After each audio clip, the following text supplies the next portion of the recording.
Welcome everybody, my name is Jerry and you're watching 3D HP. Today I'm doing another video for the TwoTrees diode laser. It's a 5.5 watt. It's a great little laser. It's reasonably priced for what you get.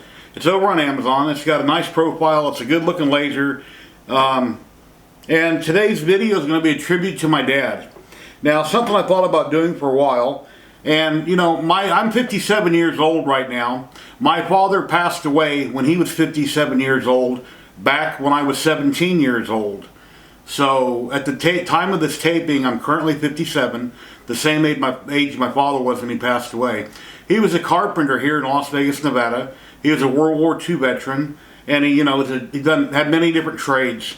But at the time of his passing, when he was 57 years old, he was a carpenter, working for a construction company here in Vegas, and he was a union carpenter, and they were working on Sam's Town at the time, building the bowling alley, and my older brother was his partner on the job site. But my dad had a favorite handsaw. This handsaw I've had all these years, and the nub here, where the top of the grip has been sanded off, but I've never got rid of this saw. I rarely use a handsaw, I prefer power tools. But this belonged to my dad, it hangs in my garage, and I thought I would engrave something on the saw for him, and do a few other pictures and things, so I thought I'd share that with you guys. So here we go.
came out a little bit darker than what I would have liked. And I had the wood tape down with a Gorilla Tape because, as you can see, it's kind of warped. And I made a mistake, and I cut the perimeter out first. When I cut it, normally you always do your cutout second, so your material doesn't move. And then on the back here, you can see originally I had two mistakes. About an hour into the print, twice, it was just shutting down. The program was still running in Lightburn, but the laser wasn't moving. It was just sitting there. It was turned on. It was just sitting there doing nothing. And I finally realized, it took me a while to figure it out, but I rebooted my computer because I had done the really long burn on the saw the prior day. It was like 6 or 7 hours, and it was fine. And then the next day, I tried to burn the image on the back here. I had to reboot the computer to solve the problem. But anyway, it didn't cut all the way through. It almost cut all the way through. You can see it right along here. I'll need to take a razor blade and a straight edge and finish cutting that out. And right along here, you can see it, and then it kind of fades out. Can't really see it there at all. So I'll just put a straight edge on it, take a razor knife, and I'll finish cutting that out. And that was on 2 passes, 100% power, and I believe the speed was 120 on that. But it almost cut all the way out. So, and a picture of my father and the cat. I don't remember the name of the cat. It's been too long ago when I was a kid. But yeah, it's still a good picture. It's just the original copy wasn't very clear. It was kind of a grainy photo. And just basically dropped it in Lightburn and, started burning it. But yeah, it came out. It's, came out good. Just not as clear as I would like. But let's try a different photo. But yeah, pretty happy with it. And this birch I've been getting at Lowe's lately, a lot of their pieces that you buy, they're really, a lot of them are tweaked and warped, and it's kind of a damn shame. That's why I don't use the basswood, the real thin stuff, because it warps real easy. And I usually have pretty good luck with this here, but as you can see, I'll push down the corner. You see how one end pops up on it. So it's definitely tweaked. I'd have to retweak it the other direction, maybe get it wet and weight it down. There's probably a few ways to possibly solve that, but yeah. Anyway, that's a picture of my father. He passed away in 1981 when I was 17 years old. He was 57 years old, and I am currently, at the time of this taping, 57 years old. I'll be 58 in June. So, well, I kind of made a boo-boo on the framing there. As you can see, in memory is too high. I should have had the letters closer together and brought it down. And I was doing that low and slow. That's why it took so long to burn it. But I cannot fill it with it. I can't fill it, but it's definitely engraved. And once I got done, I went over to the sink with a magic eraser, and I scrubbed off all of the dry moly lube. Got that off. But, I'll in memory of my dad, so that's when he was born, 1924 to 1981. So it did come out the way I wanted it to. It's just I framed it up too high, and I should have the letters closer together. So that's my bad for not taking more time in doing that. And, if I had to, I could always flip the saw over and do the other side. I could redo it. And then on the tiles here, tiles came out good. Like I say, they're very old, grainy photos that I had a picture on my computer I'd got from my sister. And, yeah, they came out very good. That's a picture of my dad. I'm guessing he was probably 18 or 19 years old in that picture. I assume World War II. And here's one here with a kitty. I don't remember the cat's name. I think it might have, I'm not sure what the name of that cat was. I'll have to ask my sister if she remembers. But done that on a tile. And on the tile, I use white tiles I get from Lowe's. I use acetone. I clean off the finish really well with acetone, and then I spray it with 2 different colors of spray paint. I believe this was green. Yeah, it was green and then black. So I went over it one direction with green, went over the other side with green, let it set completely dry for an hour or two. Then I hit it with a second coat of black, going in even strokes one direction, even strokes the other direction. Get it completely covered, let it completely dry. These have been painted for quite some time, but let them thoroughly dry. Best to wait till the next day before you try to do a burn. And I believe this was a reverse image that I did. And then over here on the birch, that came out too dark, but it did come out. And, I can still tell who it is. It's very dark, but it did come out good. Should have lightened it up a little bit. And then I figured I'd do an owl. So here's a picture of a random picture I got off the internet of an owl.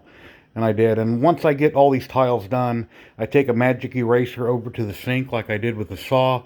And then I lightly clean off any debris from the laser and clean up the picture. But yeah, the TwoTrees done an amazing job. It's a very nice little machine. They're reasonably priced. I have like 5 diodes. I've got many diode lasers at the moment, and I have a K40, and I'm by no means an expert. I just tinker, and I have a lot of different projects and a lot of different hobbies that I'm involved in. And there'll be a link below if you'd like to check out this laser over on Amazon. I have an affiliate link which helps me out slightly, slightly if you decide to buy it through my affiliate link. And there's a link to the company, and there'll be some more photos here to see. But yeah, it's a good little laser. It's, if you go to clean off anything or you go to adjust it, you simply take this weight, drop it underneath. You put this on top of your material, drop it underneath the corner, loosen up the set screw, take it down to the top of that weight right there, tighten it up, put the magnetic cover back on, and you're good to go. So yeah, it works very well. Nice little machine. I love the colors of it. So it's kind of a turquoise and black. And like I say, there'll be a link to the dry moly lube. I seen over on Build Dad Build's channel, he was using this. I thought I'd try it out. It works very well. And yeah. So until next time, guys, thank you very much for watching. And here's a picture of my mom and dad also. My mom has also passed on, and here's a picture of them and some pictures of the TwoTrees. And please like, subscribe, and share. Leave me a comment down below. I'd really appreciate it. And until next time, happy laser engraving. Later, guys.